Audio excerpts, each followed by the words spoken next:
A working visit to the Parliament of the Republic of Trinidad and Tobago by a delegation from the Montserrat Legislative Assembly.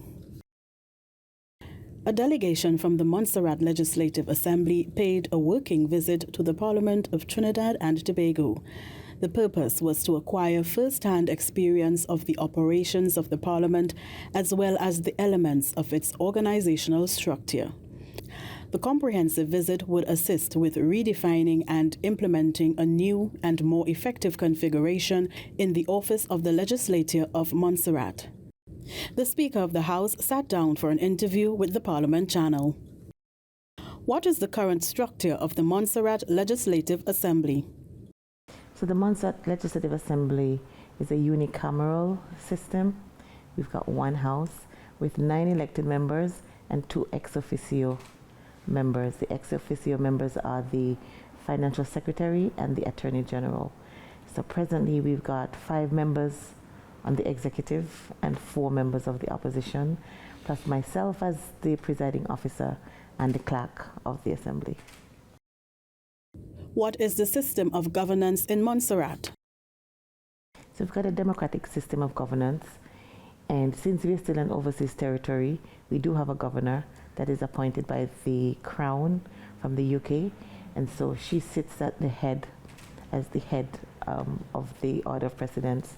Then we've got a Premier who is the leader of government business, and then we've got the members of Parliament in their descending orders or ascending orders as subscribed by the Order of Precedence. What is the role and function of the Speaker? So the Speaker in the Legislative Assembly is the presiding officer and is the face of the Parliament, the person who represents the Parliament to the public, to the media, and speaks on behalf of the Parliament, just as you're a Speaker. We also have a ceremonial role where we take part in ceremonial parades or the opening of Parliament, invited to official functions. Also, by law and by our Constitution, there must be a Speaker that's appointed. So every 5 years, when we've got an election, we go through the process of electing a Speaker before there can be a sitting. The Speakers may be re-elected or you may get a new Speaker, but that's the system that we follow presently in terms of having speakership. And we're trying to build out a little bit more. Since we're a tiny Parliament, we do have similar roles or the same roles as speakers across. However, it might not be as evident because we don't have the numbers, and so we don't have as many committees, so I don't chair as many committees as your Speaker may. Presently, I chair the Standing Orders Committee. That's the only one that I chair at the moment. What was the purpose of your visit, and how do you see it impacting your work as presiding officer?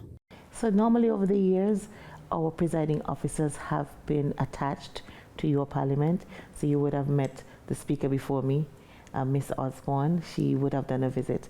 However, when I was sworn in, we had COVID, and so I never had the opportunity to come. However, since we did a benchmarking exercise to measure where our Parliament was and how we were functioning, we've discovered that we really have some work to do. And so we've been communicating with your Parliament here, especially your clerk, Ms. Miguel, in trying to figure out how we can restructure the office itself and how we can get up to a basic standard of functionality, what staffing we would need, what units we would need at a basic level for a small Parliament to function effectively. And so for a few months we've been working online with some members of your staff to create a strategic plan, an 8-year strategic plan, and an implementation plan and a roadmap, which we've completed.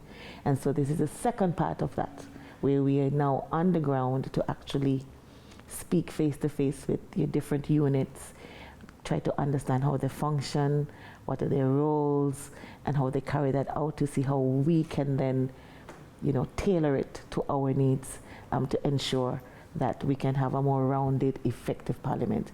Now, something that is important to note is we do not have a parliament building at the moment since the volcano. So we're in the process of doing the design, and it's important that we could understand what we would like to do moving forward. So within the design, we can ensure that we've created the appropriate spaces to accommodate how we'd like to build out over the future. So that's in a nutshell why we're here. Your closing statements.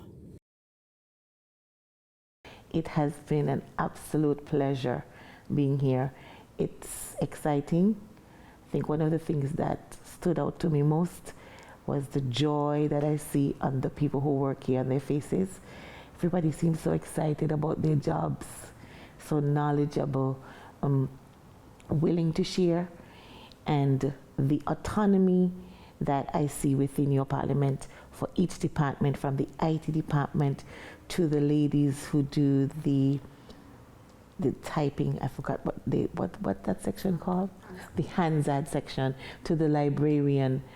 Everyone, has brilliant ideas, and they seem to have a lot of latitude as to how they would like to see these departments grow, and seem as if that they allowed that latitude to say, listen, I think we can improve here, and they're allowed to go ahead and to improve. And so it has given you guys what I call this production of a parliament. So I want to say congratulations to the team here for doing an exceptional job. I want to say thank you for being willing to train not just Montserrat, but I know you guys see a lot of different faces from across the Commonwealth.